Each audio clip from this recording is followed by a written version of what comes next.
Hi, everybody. My name is Dr. Gordon Cobb, and I'm very excited to be here today to talk with you guys about the two O Canada videos that I created for this year's convocation ceremonies.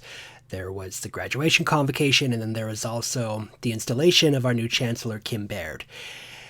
So this is Arts 1100, and it's an interesting course because you get to hear a lot of different perspectives about certain topics from different instructors. So I'm just here to give you my 2 cents. So just to give you a little bit of information about me, so I teach music technology here at KPU. I did work as a composer for many years for film companies, dance companies, web companies, ice skaters, you name it. I've been teaching for 20 years. I absolutely love being a teacher, and I love being an artist. And for me, there's no difference between the two. My teaching practice and my art practice have become one and the same. The main difference now is that I don't make art exclusively for myself so I can stand on a stage in New York. I make art because I know how incredibly powerful it can be and transformative it can be for people who view it, so your audience. And audiences used to be on the stage, but now the stage has kind of become online. And so, this plays into all sorts of issues around identity and ownership and politics, you name it. So speaking of politics, I've been a human rights activist and an LGBTQ protester since 1991. This has played a huge part in helping me to form an identity as an artist, person, educator. Activism can be expressed in many ways, and you can make political statements in quiet, subtle ways through love and compassion. Sometimes you need to scream and yell, and sometimes you need to just be thoughtful and help to provoke questions. So these two versions of O Canada are really an excellent way for me to talk about this. So what I want to do is unpack both of these projects for you guys today, and to hopefully leave you with some relevant and thought-provoking questions, because of course that's what art does, and that's what the artist is supposed to do. So we are going to think about concept, creativity, and identity. And with this in mind, I want to ask you a question that I've been trying to figure out for myself since my early 20s in the 1990s. The question I've been trying to answer is, who are the peoples of Canada? What is the Canadian identity? What does it mean to be a Canadian? There isn't a single answer for that, but there's many ways of answering that question. So I'm assuming you guys will have watched both versions of O Canada before you watch this video.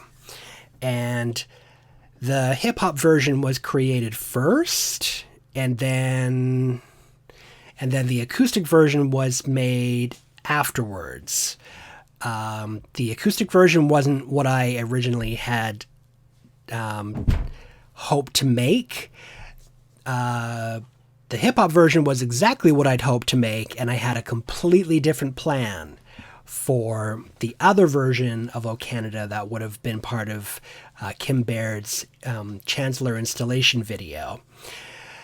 But alas, that's one of the things about being an artist, is that you got to roll with the punches, and you have to be able to shift at any time and go in a different direction, because art is a reflection of your world and your society, and your world and society constantly changes.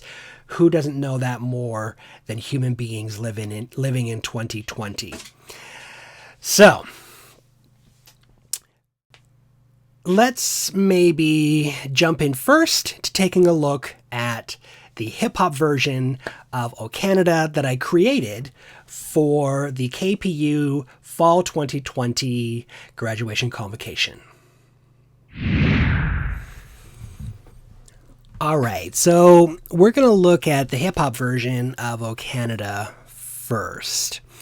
And I want to talk about some of the creative and conceptual choices that I made creating this project and how they play into the idea of representation and Canadian identity. Ultimately, we're going to take a look at the difference between the two and why I made changes to remix the remix for installation.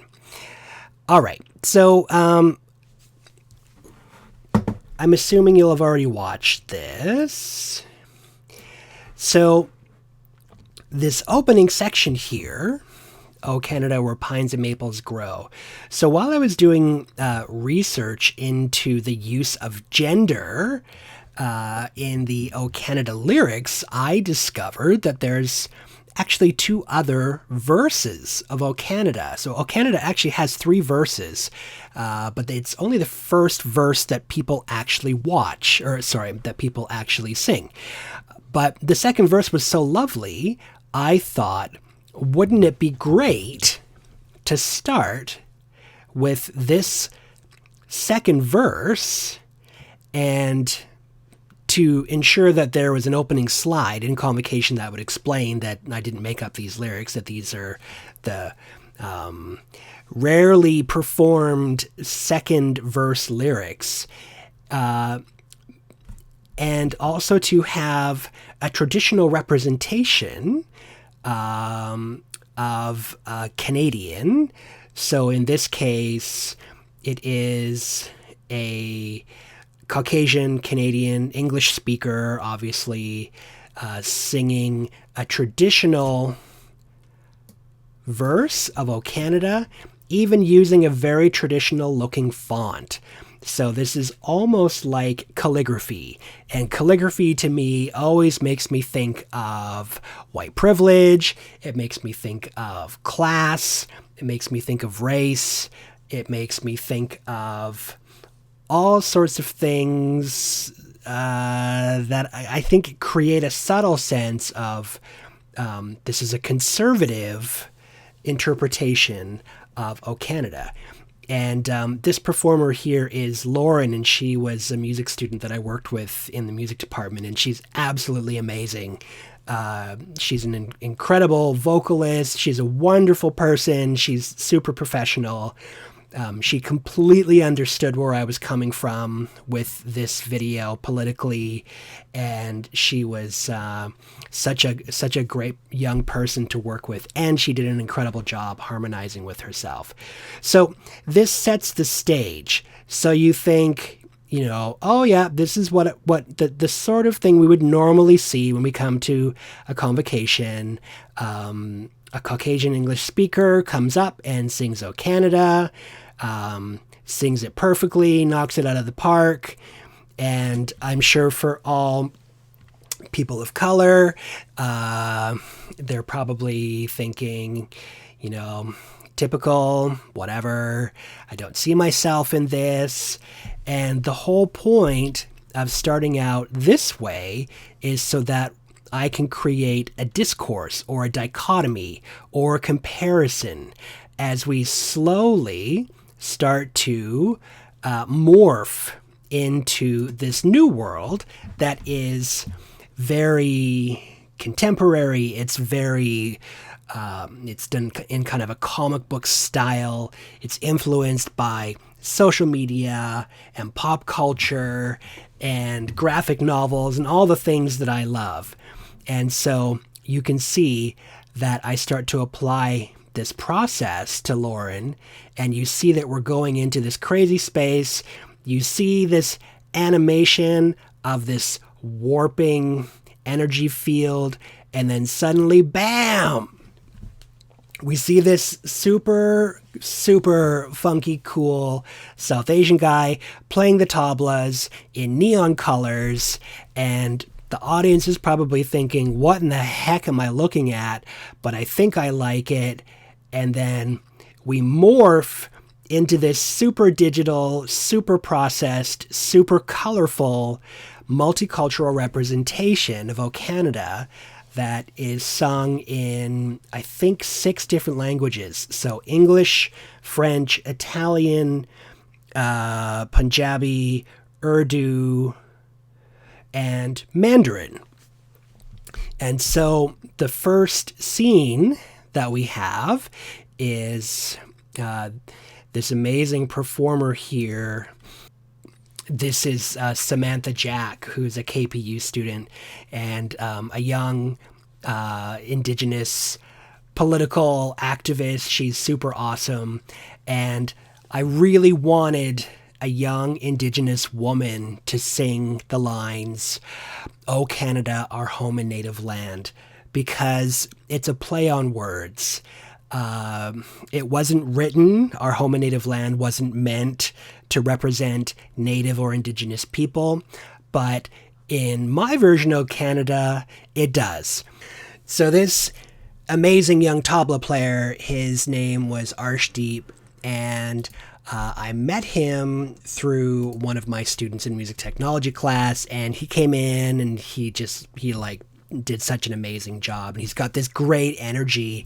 And so I thought it'd be so cool to have him in conjunction with Samantha while she sings the opening line, so that what the audience sees, hopefully, is that this is not the O Canada that you're used to. This is a different version of O Canada. And then as we move through,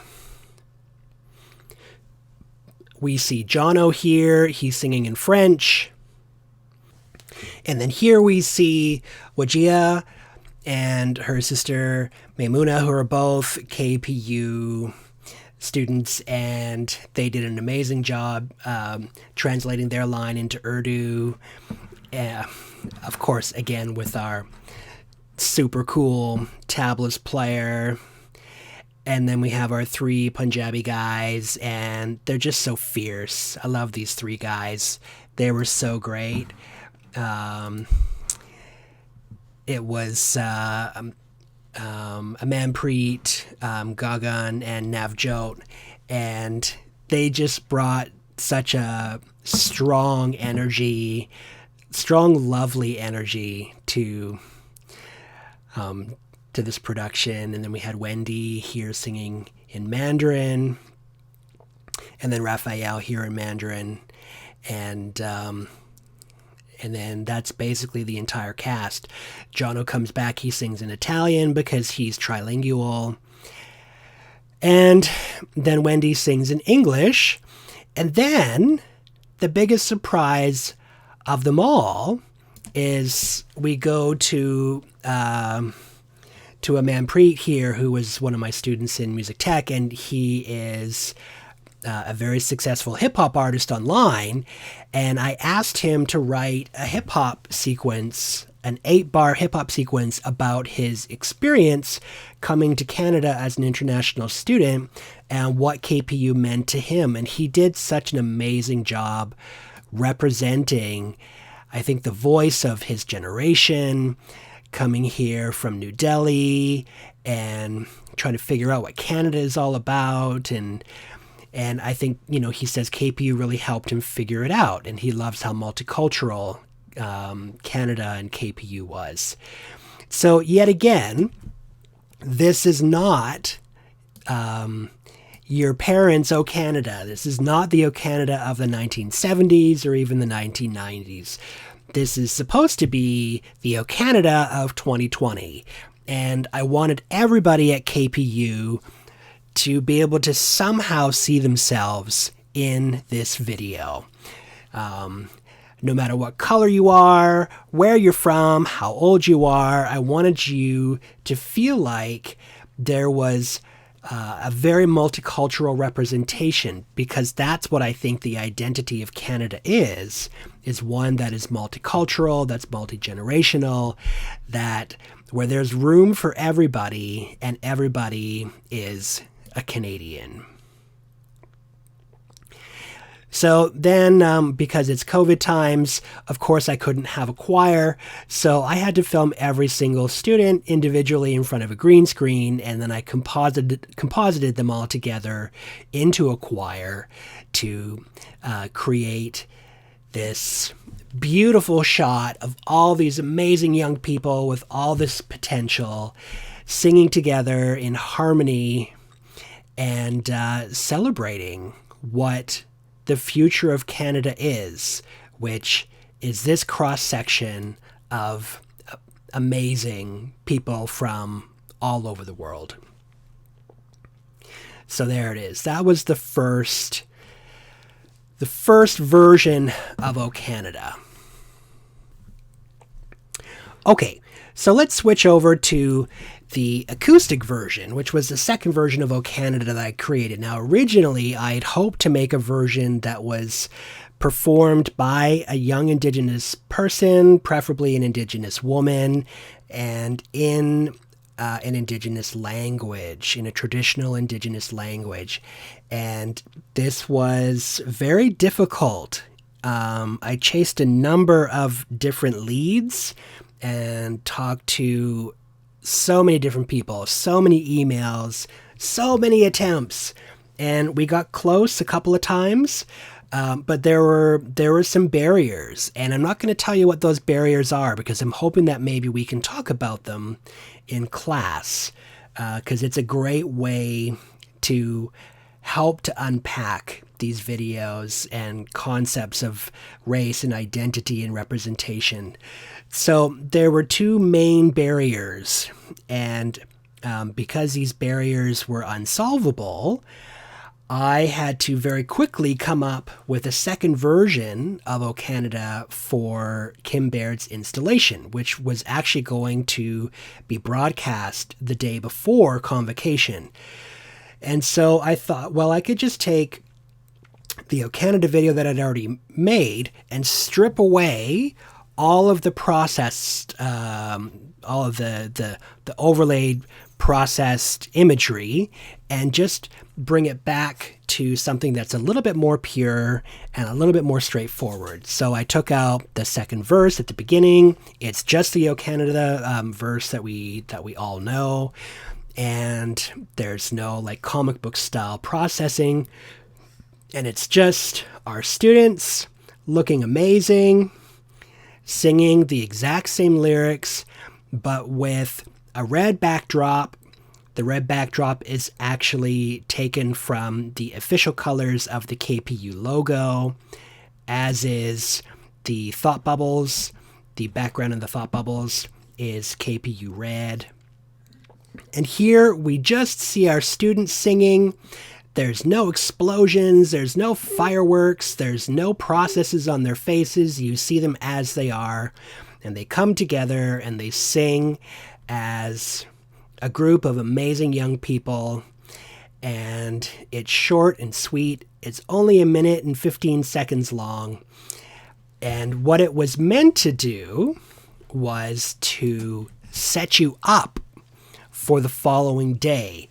So it was like an Easter egg. If you were committed enough to watch both Kim's installation on Monday, October 19th, and then the Convocation on Tuesday, October the 20th, you would know right away that what the second O Canada was a remix of the first one, even though they were created in the opposite order. So there's so many layers upon layers upon layers in art making, and every choice, everything that you see is a distinct choice that I've made in the video, from the students that I chose, to the font that I use, to the choice of the bubbles for each character, to the colors they wear, to the way that they're framed, to the type of backdrop and the color of that backdrop. Everything is a distinct choice. And this is how I create the identity of the video, which in itself is a representation of the identity of what I think Canada and Canadians are. So there you go. There's a quick breakdown on the 2O Canada videos. They've been very well received. People are loving them.